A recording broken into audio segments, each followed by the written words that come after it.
Ready to make a fun project using your Sentro 48 needle circular knitting machine? This is the drop stitch scarf. We're going to use our Sentro 48 needle circular knitting machine, and we want it set for tube mode. The button needs to be down where the T is on the side of the machine. You can also make this project on the King Addy and the Sentro 40 needle knitting machine. It just wouldn't be as wide if you have the 40 needle. Best part about this project is it only takes one skein of yarn. To start, we're going to use the standard cast on. If you're new to the Sentro knitting machine and don't know how to cast on, I have the full slower tutorial on how to cast on and off linked in the video description below. Next, we're going to crank out our rows once we do our cast on. This skein of yarn did 130 rows. Now to cast off to make our drop stitches, we're going to do something a little bit different. I start at my white needle and I take my darning needle with a pretty long piece of yarn still that's at least the length of the machine. Make sure the yarn hooks under the white needle and it drops down. And then for our next needle, which is this one here, be the number 1, we're going to skip it. Go to the number 2 needle and we're going to pick it up with our darning needle. The next needle, we are going to skip. Just crank forward and let the needle drop down, then pick up the following needle. And this is what we're going to do all the way around. We're going to skip picking up every other needle, and this is how it's going to be easy to create our drop stitches. And I'll zoom in here a little bit. The stitches that we're picking up every other one, and it's this little round U-shaped stitch that's on the 2 small pegs where the needle drops down in the machine. So that is what we are picking up with our needle, and why we want a pretty long tail, because this fabric is stretched in the round on our machine. So you want to make sure you have enough to be able to go all the way around your machine to pick up these stitches. I also like picking up my stitches on the right side of my machine. Some people like to crank all the way around one time and then pick up their stitches starting on the left side of the machine before the yarn holder, but I find that it's really easy for those loops to then drop off the machine and you get the drop stitches you don't want. So I like doing it this way and doing it just one stitch at a time, because it prevents from getting the drop stitches I don't want and having to fix them. Or at least it prevents me from getting drop stitches as much doing it this way. You also want to make sure you don't tug too tight when you are casting off, because you can prematurely take that loop or that little U-shaped stitch off of those small pegs, and then that stitch will drop and you will need to fix it as well. We're almost done. I'm on my last stitch. I'm going to pick up this one, and then we're going to skip it, and then the white stitch, we're going to pick up that loop as well to close everything together. Now we can just crank forward and drop the rest of the loops off of the machine to remove the project from our machine. Now we can get the machine out of the way and work on creating our scarf. So before we're going to drop any stitches, what we need to do is to secure our cast on row, or the row at the bottom. If we drop our stitches before we do something to secure the bottom, I'll show you what's going to happen. It will actually unravel our cast on for our bottom stitches.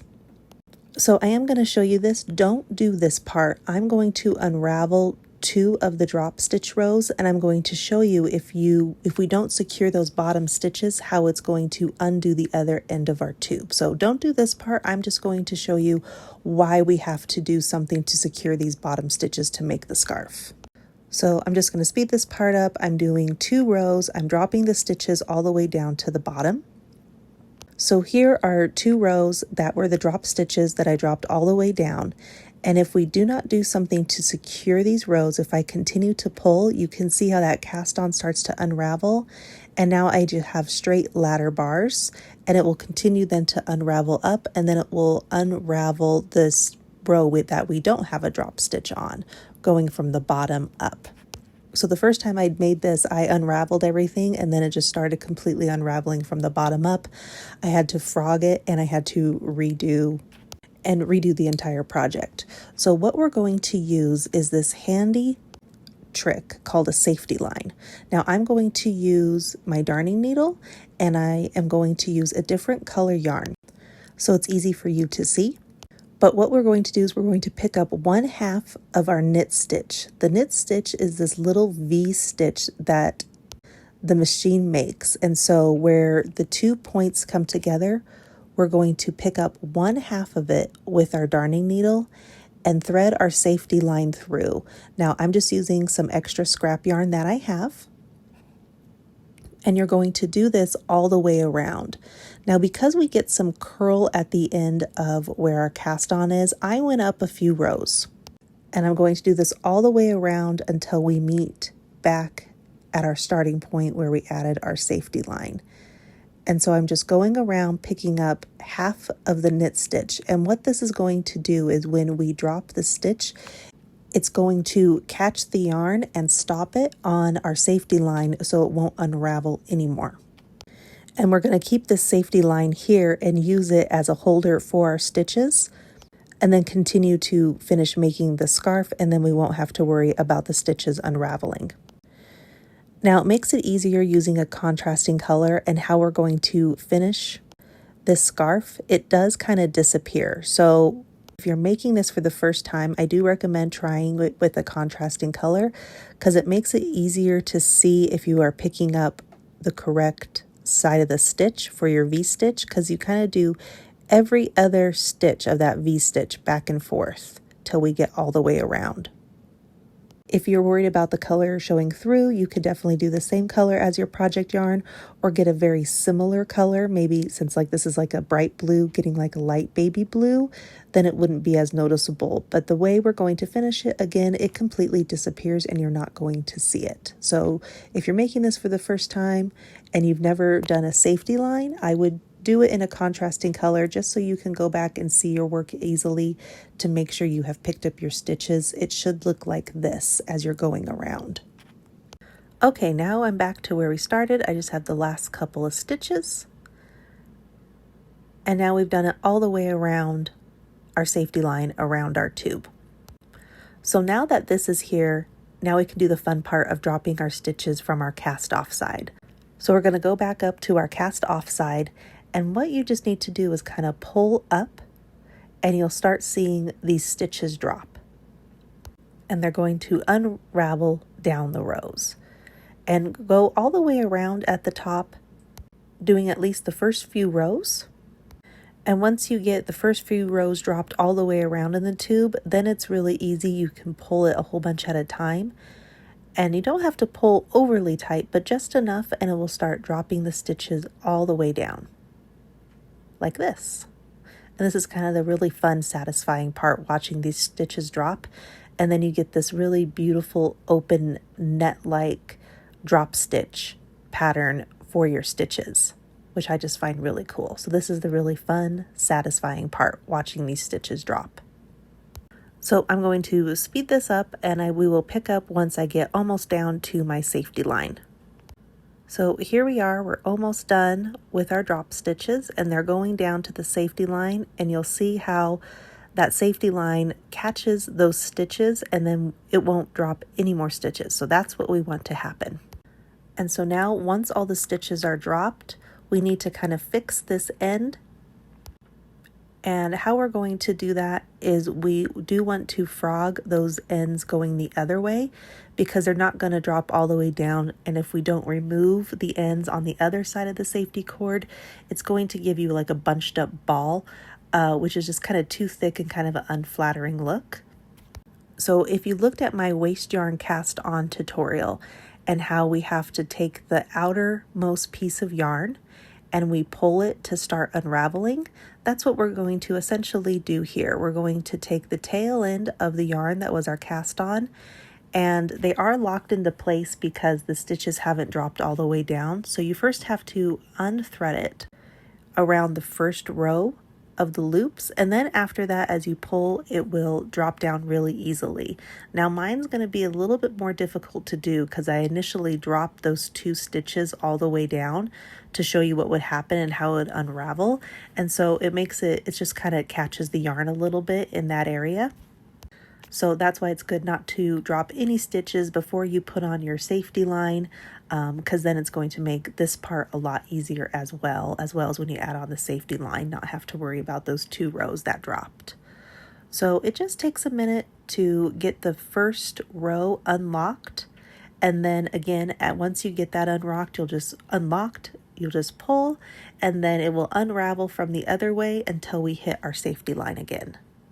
So once we get that initial first cast on row unlocked, then it becomes really easy to unravel, and you just pull and it unravels it.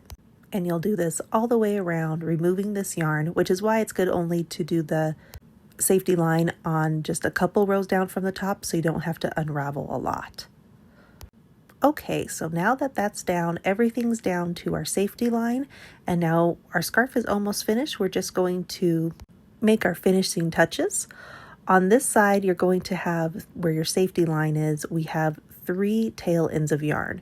We have our safety line, which is our white yarn, and then we have our tail end of our blue yarn. Now I'm going to pull both ends of our safety line like a drawstring, and this is making a drawstring effect to cinch it down tightly closed at the bottom. And we're going to cinch this down, and then you might have some big loops of yarn, and so we want to tuck those in to the center of our tube so we don't see them, so we make a nice clean finish. If you do my double layer beanie hat tutorial, kind of the same principle. We tuck in that extra yarn that's kind of curling out into the middle of our machine to line up all of our stitches nicely, and then we're going to knot our tail ends together so it doesn't come undone. And you can see how we don't see any of that yarn once we cinch it together. It gets hidden in between the stitches. Now that that part is tied down and secured, we're going to go over to our other side of our tube. This was the cast off side, and we're going to do the same thing. We're going to pull the tail end of our yarn, and we're going to cinch it closed like a drawstring. Again, making sure any big loop of yarn is pushed inside so it makes a nice clean finished edge. Now 2 options you could do is you could knot this down and then you could put a cute tassel or something at the end of both ends. But I really like infinity scarf, so that's what we're going to do. So I am laying out my scarf to make sure that it's not twisted, and I'm going to fold it in half, putting both ends that we cinch down together so they're on the same side. Now I just checked to make sure everything's tied off so none of my stitches will drop. And now I take my darning needle and we're going to sew back and forth a few times, kind of weaving in our ends. And this is just going to make sure nothing comes undone, and where we cinch down closed our tube on both ends, that it stays nice and tight. So I'm just using my safety line. On this side, we're going to sew back and forth a few times. I'll speed this up. And then on the other side, we're going to do the same thing. We're going to take the tail end of the yarn and again sew back and forth a few times just to make sure everything is secured into place. Once I sewed it a few times, I'm going to knot it again, and then I cut off any excess of the safety line because we don't need those extra tails hanging around because we would see those. As mine that I used as a contrasting color, so I just cut those off after I knot it down. Now we're going to put the 2 ends together. I still have the tail ends of the blue color, and I like to tie both sides together in a knot, and this is just going to connect them together to make it easier to use our darning needle to then sew down a little bit more so it's more secure. So I first just do a few knots. Once that's done, we're going to take our darning needle. I put both tail ends of our project yarn, and then I'm going to sew back and forth on what I'm going to say the inside of the tube is. So what I want to be my inside, I'm going to lay them together and I'm going to sew back and forth, making a really secure join. I do like a whip stitch going across. And since this is the point where it's connected together, I do this quite a few times, and this just makes that join secure in case it gets pulled on. It's not going to break the yarn. So I just don't rely on the 2 tail ends that I knotted together. I do this whip stitch just to make a really nice secure join. And I go back and forth a few times whip stitching this. So I will speed this up and meet you back at the end. So once I have done enough whip stitches where I feel like it's really secure, after that, I'm going to remove it from my darning needle, and then I like to take the 2 tail ends once my darning needle is off, and I knot them down again just for some extra added security. I will do a few knots, And then I'll take my darning needle again and I will weave in the ends a few more times and then cut off any extra that I might have. And there is our scarf now complete, and it kind of makes this really pretty join, which you could have as the back of your scarf or the front of your scarf. And you can see dropping those stitches how much longer it has made the scarf. And so you can wrap it around. I like to wrap it around my neck twice to make a really nice looking scarf. And so here it is, wrapping around twice, just doing a little twist, and that's how your scarf would look. And the join could be either at the back or at the front for a really nice decorative look. And so here's the scarf on me so you can see how long it is. I personally like to wrap it around twice and put it over my neck, and then you can have where you joined it to be in the back, or you can also move it around so it can be at the front as well. And then you can also, instead of twisting it before you put it on, you can lay it on your neck and then do a twist and put the join in the back like this. Or then we can move it around and put the joint where you joined the infinity scarf together in the front. And so here's how that would look. And then the other way you can do it as well is you can also wrap it around 3 times. So I'm going to take it off. I'm going to put the join at the bottom, and then we're going to wrap it around once, and then wrap it around again for a really nice warm neck warmer for those cold winter days. So there's just a few options on how you can style your scarf. If you have not done so already, please hit that like and follow button. And thank you so much, everybody, for all of your support and your lovely comments. I really do appreciate it, and being able to be a part of this wonderful crafting community. Have a great day and happy crafting, everybody.